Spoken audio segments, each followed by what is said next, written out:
हे everyone, CBSE class 7th English का unit number 1 learning together से हमने चैप्टर नंबर 2 लिया है ट्राई अगेन। और ये एक पोयम है जो लिखी है एलिजा कुक ने। तो हम इसकी लाइन बाय लाइन एक्सप्लेनेशन को आज यहाँ पर देखेंगे और वर्ड मीनिंग के साथ देखेंगे, साथ ही देखेंगे पोएटिक डिवाइसेस जो कि इस पोएम में इस्तेमाल किए गए। और ये जो पोएटिक डिवाइसेस होते हैं ये बहुत ही इम्पोर्टेंट होते हैं आपको एक पोएम को समझने के लिए, और इन पर एक क्वेश्चन ज़रूर पूछा जाता है एग्ज़ाम्स में, इसलिए आपको इन्हें बहुत अच्छे से समझना है। तो चलिए स्टार्ट करते हैं। तो यहाँ पर जो पहला स्टेंजा है पोएम से वो है किंग ब्रूस ऑफ स्कॉटलैंड, कि स्कॉटलैंड के राजा हैं जो है king Bruce. Flung himself down, flung himself down का मतलब होता है कि निढाल होकर जल्दी से बैठ जाना। तो किंग ब्रूस जो है स्कॉटलैंड के, वो निढाल होकर बैठे हुए हैं in a lonely mood to think.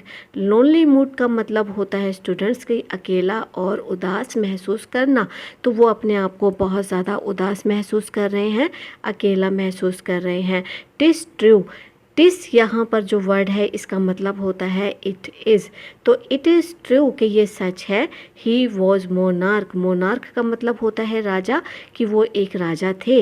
And roar a crown, और उन्होंने एक ताज भी पहना हुआ था। But he was beginning to sink, heart was beginning to sink का मतलब होता है कि दिल का उदास होना, निराश होना। लेकिन उनका जो दिल था वो बहुत ज़्यादा उदास था और वो बहुत ही ज़्यादा निराश थे।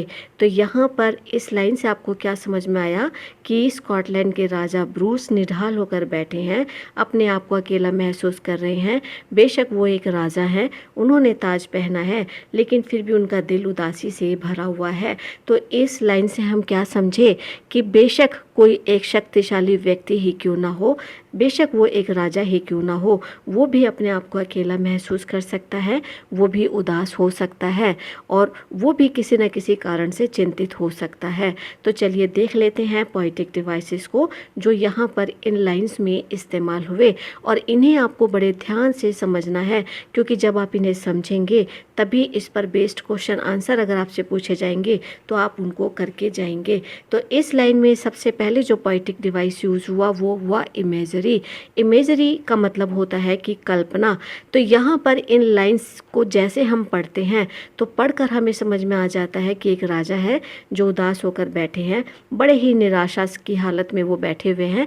तो पूरा एक विजुलाइजेशन हमारे दिमाग में आ जाता है उस राजा का, कि जिसका जो दिल है उदास है, निराश है और वो बड़े ही निढाल होकर बैठे हुए हैं। तो इसलिए यहाँ पर पहला पोएटिक डिवाइस कौन सा यूज़ हुआ, वो हुआ इमेजरी। फिर हुआ एलिट्रेशन। एलिट्रेशन डिवाइस वो होता है स्टूडेंट्स जहाँ पर एक ही साउंड के जो वर्ड होता है वो बार बार इस्तेमाल हो जाता है। तो जैसे कि यहाँ पर आप देखिए कि हिज हर्ट, तो हिज हर्ट का मतलब होता है यहाँ पर हिज में भी पहला साउंड एच आ गया और हार्ट में भी पहला साउंड एच आ गया। तो यहाँ पर एच एच लगातार इस्तेमाल हो गया है, बार बार इस्तेमाल हुआ है। इसी को कहते हैं हम एलिट्रेशन डिवाइस।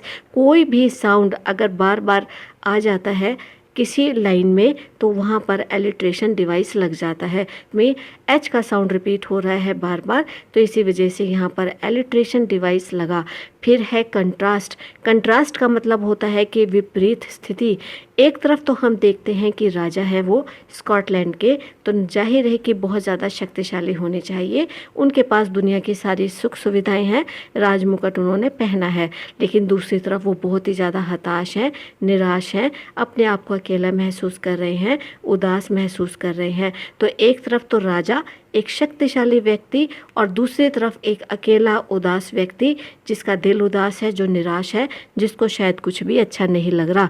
तो ये दोनों ही चीज़ें बिल्कुल एक दूसरे के विपरीत हैं कि कहाँ एक राजा जो कि शक्तिशाली होना चाहिए, कहाँ एक ऐसा व्यक्ति जो चारों तरफ से निराश है। तो ये बिल्कुल एक विपरीत स्थिति है एक राजा के लिए। तो इसी वजह से हम कह सकते हैं कि यहाँ पर कंट्रास्ट पोएटिक डिवाइस भी इस्तेमाल हुआ।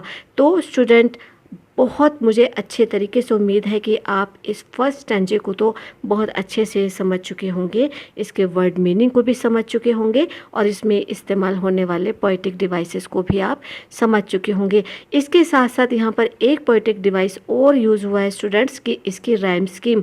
राइम स्कीम इसकी कौन सी है, वो है A B A B. A B A B कैसे कि पहली लाइन में आप देखिए डाउन, फिर आ जाता है क्राउन। तो डाउन और क्राउन एक जैसा साउंड कर रहे हैं, तो यहाँ पर हम इसको देंगे ए नंबर, और फिर है थिंक और फिर है सिंक, तो इसको हम नंबर देंगे बी।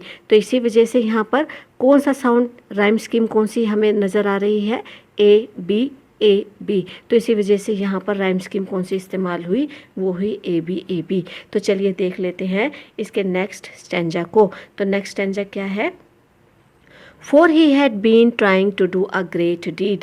डीड का मतलब होता है कोई कार्य करना, और ग्रेट डीड का मतलब होता है कोई बहुत बड़ा कार्य करना, कि वो कोई बहुत बड़ा कार्य करने की कोशिश कर रहे हैं। To make his people glad, कि वो अपने लोगों को खुश कर सकें।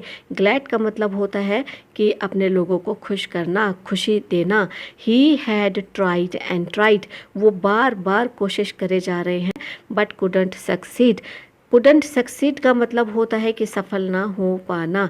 तो इसी वजह से बार बार जो प्रयास करने के बावजूद वो सफल नहीं हो पा रहे हैं। And so he became quite sad. Quite sad का मतलब होता है कि बहुत ज़्यादा दुखी हो जाना, उदास हो जाना, और इसी कारण वो बहुत ज़्यादा उदास है, बहुत ज़्यादा दुखी है। तो क्या मतलब हुआ लाइन का, कि वो राजा कोई बहुत बड़ा कार्य करना चाहते हैं, अपने प्रजा को खुश करने के लिए बार बार वो उस कार्य को करने के लिए कोशिश कर रहे हैं, लेकिन सफल नहीं हो पा रहे, और इसी वजह से वो बहुत ज़्यादा उदास हैं। तो चलिए देख लेते हैं पोएटिक डिवाइसेस को। लेकिन यहाँ पर एक चीज़ और हमें समझ में आती है कि चाहे कोई भी व्यक्ति हो, चाहे एक राजा ही हो, जरूरी नहीं कि वो अपने पहले ही प्रयास में सफल हो जाएगा। असफलता हर व्यक्ति की किस्मत में आती है, और इसी वजह से वो कभी भी निराश हो सकता है। ज़रूरी नहीं कि जिस व्यक्ति के पास सुख सुविधाएं हो वो कभी निराश नहीं हो सकता, वो कभी असफल नहीं हो सकता। तो यहाँ पर हमें ये चीज़ भी देखने को मिलती है। तो पोएटिक डिवाइसेस में सबसे पहले हम देख लेते हैं कि यहाँ पर रिपीटेशन पोएटिक डिवाइस यूज़ हुआ। इसमें tried and tried bar bar repeat हुआ, यानी कि ट्राइड 2 बार शब्द इस्तेमाल हो गया है। तो जिसकी वजह से क्या हुआ कि इसमें हम रिपीटेशन डिवाइस को लगाएंगे। तो जो नेक्स्ट डिवाइस है वो है, नेक्स्ट डिवाइस है कंट्रास्ट। तो कंट्रास्ट यहाँ पर फिर से क्यों आया, विपरीत स्थिति में क्यों आया, क्योंकि वो राजा हैं, कोई बड़ा कार्य करना चाहते हैं, तो उनके हाथ में तो सब कुछ है, पूरी पावर है, वो किसी भी कार्य को आसानी से कर सकते हैं, लेकिन इसके बावजूद बार बार प्रयास करने के बाद वो असफल हो रहे हैं और निराश हो रहे हैं। तो जहाँ एक राजा सब कुछ कर सकता है, लेकिन वहीं वो एक ऐसे व्यक्ति के रूप में भी सामने है जो बहुत प्रयास के बाद भी सफल नहीं हो पा रहे। तो इसी वजह से यहाँ पर कंट्रास्ट डिवाइस भी इस्तेमाल हुआ। दोनों ही बिल्कुल विपरीत स्थिति हैं। फिर देख लेते हैं इसकी राइम स्कीम को। तो राइम स्कीम यहाँ पर फिर से कौन सी इस्तेमाल हुई, वो हुई ए बी। जैसे कि डीप और सक्सीड बिल्कुल एक जैसा बोलने में लगता है, साउंड बिल्कुल एक जैसा है, तो यहाँ पर ये आएगा ए।